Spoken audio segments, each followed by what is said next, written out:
Can I please request Mr. Barun to please stay on stage and deliver his opening speech.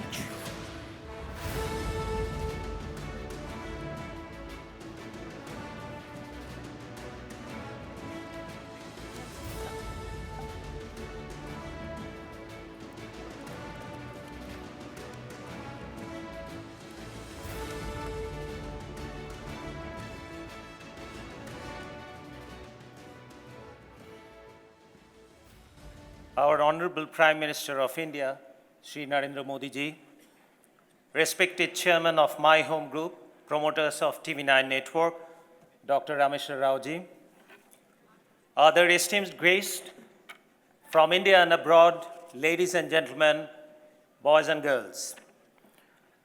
It is my privilege to welcome you all to the third edition of What India Thinks Today Summit, which begins with a keynote address from the Honorable Prime Minister.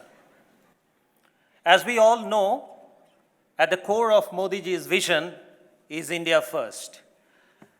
To realize his goal of Viksit Bharat by 2047, I understand, sir, that you are focusing a bit more on three constituencies. I take the liberty to express that. These constituencies are the youth of India, the women of India, and the Indian diaspora. I have always maintained that women empowerment and women-led development should be the foundation of anything that we do as a society. So today, we have turned our focus to the other two constituencies. As far as the global diaspora is concerned, we at TV9 Network have initiated our engagement last year in the News 9 Global Summit at Stuttgart, Germany, which will be bigger and better in October later this year. We also have two more geographies on our radar, the UAE and the US for News 9 Global Summit. These are initiatives that precede TV9 Network's global expansion under the guidance of our chairman, Dr. Rameshwar Rao. Today, we have 5 international locations: London, Abu Dhabi, Melbourne, Munich, and Paris. The members of the Indian diaspora have gathered there already to watch the Honorable PM's keynote address live. Our second constituency is the youth.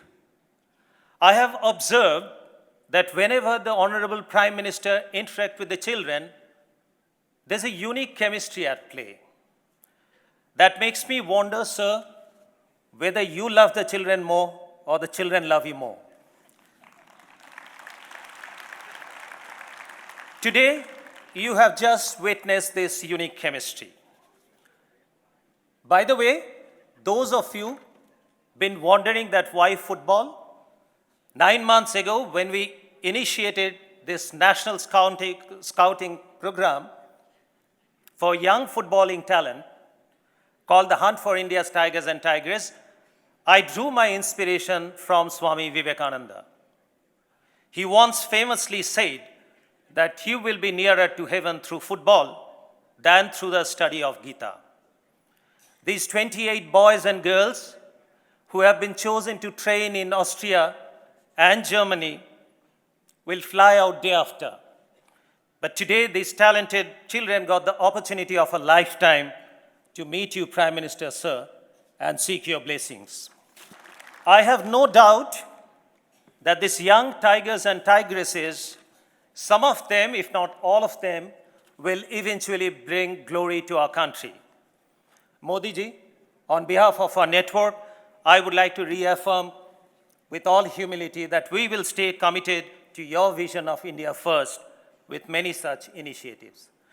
But sir, that said, it is quite evident that when you say India first, you never mean India only. Friends, I'm sure all of you have heard Prime Minister's recent conversation with Lex Friedman. Stunning as it was for the variety and depth of subjects it covered, for me personally, it was a masterclass in life and leadership. As I listened to Modi ji's deep thoughts on everything, from spirituality to geopolitical discord, I was reminded once again of the great Swami Vivekananda, who similarly spoke with such clarity and compassion. As you would all recall, the famous speech of Swami Vivekananda at the World's Parliament of Religions in Chicago. It was the first time an Indian inspired the entire world with our value of universal love and brotherhood. So what is it about this great man that gives them this universal appeal? This is again my personal viewpoint. To my mind, all the great leaders, they demonstrate three unique qualities. One, high level of intellect that enables them to predict the future from reading current and past trend. Two, they all spoke from their heart with eloquence, and hence their words resonated across the world. And three, they all pursued a higher sense of purpose, which is global good. When I listen to the Prime Minister, I find in his words repeated articulation of a universal vision for shared and collective prosperity. His insistence that leadership is all about serving people makes him a man who has the ear and trust of global leaders even when they are at war with each other. Today, the world sees India as a universal friend, Vishwabandhu. And the Honorable Prime Minister is no doubt is the tallest and most admired statesman in the world today.